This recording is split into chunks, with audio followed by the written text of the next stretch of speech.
सभी कुछ एमसी की मेरे प्रिय भाई बहनों, आप सब लोग कैसे हैं। मैं विश्वास करती हूँ कि आप सब लोग प्रभु में आनंदित और खुश होंगे। वचन से पहले एक छोटी प्रार्थना करते हैं। स्वर्गीय पिता, हम आपका धन्यवाद करते प्रभु आज के नए दिन के लिए, नई सुबह के लिए जो आज आपने हम सबके जीवन में दी। पवित्र आत्मा आज के पवित्र वचन के लिए मुझे इस्तेमाल करें, सबके मन हृदय को खोलें ताकि आज के पवित्र वचन के द्वारा उनके जीवन में आशीष आने पाए। प्रभु यीशु मसीह के नाम से इस प्रार्थना को मांगते हैं, आमीन। हालेलुया। परमेश्वर के प्रिय लोगों, आज का प्रभावशाली वचन लिया गया है। मेरे साथ पहला थिस्सलुनीकियों की पत्री निकालिए, उसका 5 अध्याय और उसकी 17 आयत। वचन में लिखा है, निरंतर प्रार्थना में लगे रहो। हालेलुया।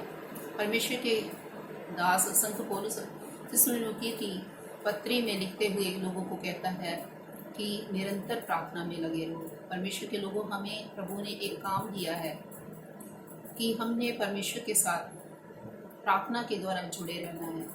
हर समय जैसे भी हम जिस परिस्थिति में हैं, बहुत सारे लोग जो हैं, जब उनके जीवन में दुख आ जाता है, परेशानी आ जाती है, तो वो प्रार्थना करने की बजाय परमेश्वर पर दोष लगाने शुरू कर देते हैं कि मेरे जीवन में ये दुख क्यों आया, मेरा बिजनेस क्यों ठप हो गया, मुझे नौकरी क्यों नहीं मिल रही, मुझे चंगाई क्यों नहीं मिल रही, मेरे बच्चे नशे जो हैं क्यों नहीं छोड़ रहे।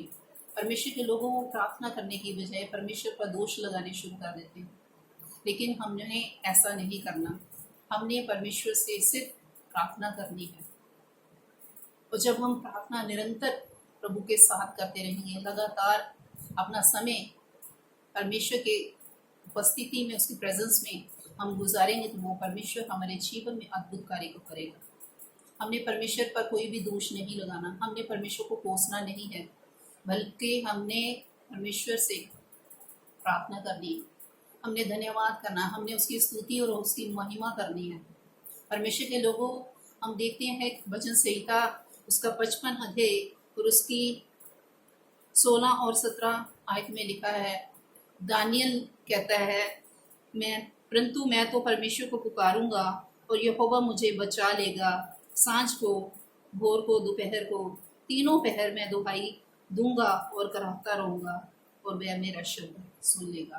हालेलुया। परमेश्वर के लोगों, परमेश्वर का दास दानियल कहता है कि मैं तो परमेश्वर को ही पुकारूंगा और वो ही मेरा बचाव करेगा। परमेश्वर के लोगों, और कोई आपको बचा नहीं सकता आपके संकट से, आपकी बीमारियों से, आपकी परेशानियों से आपको कोई भी छुड़ा नहीं सकता। लेकिन जब आप परमेश्वर की दुहाई देंगे, जब आप परमेश्वर से प्रार्थना करेंगे, तभी परमेश्वर आपके जीवन में करेगा। हमने प्रभु के सामने नम्रता से जाना है, दीन होकर, नम्र बनकर हमने परमेश्वर से प्रार्थना करनी है, ताकि हमारी परमेश्वर प्रार्थना को सुन ले और हमारे जीवन में अद्भुत कार्य को करे। दाऊद भजन संहिता की पुस्तक में लिखता है, उसका 119 अध्याय और उसकी 164 वचन में उसने लिखा है, तेरे धर्ममय नियमों के कारण मैं प्रतिदिन 7 बार तेरी स्तुति करता हूँ। हालेलुया।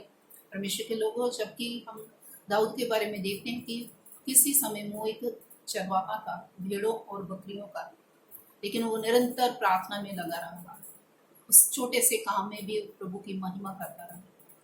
और आप जानते हैं कि परमेश्वर ने उसकी प्रार्थना को सुना, निरंतर उसने अपने संबंध को परमेश्वर के साथ जोड़े रखा, वो बनाए रखा, तो परमेश्वर ने उसको इस्राएल का राजा बना दिया। इसलिए प्रभु के प्रिय लोगों, आप कभी भी अपनी मुश्किलों से ना डरें, बीमारियों से ना डरें, बल्कि परमेश्वर से प्रार्थना करें, नम्र होकर, दीन बनकर। वो परमेश्वर आपके जीवन में अद्भुत कार्य करेगा। वो परमेश्वर जिसने दानियल के जीवन में अद्भुत कार्य किया, उसकी प्रार्थना को सुना, दाऊद की प्रार्थना को सुना, वो आपकी भी प्रार्थना को सुनेगा और आपके जीवन में वो फायदे से बरकत को देगा और आपके जीवन में सुख और शांति के दिन आ जाएंगे। इस वचन के द्वारा प्रभु आप सबको बहुत आय से आशीष बरकत, सबको जय मसीह की। God bless you.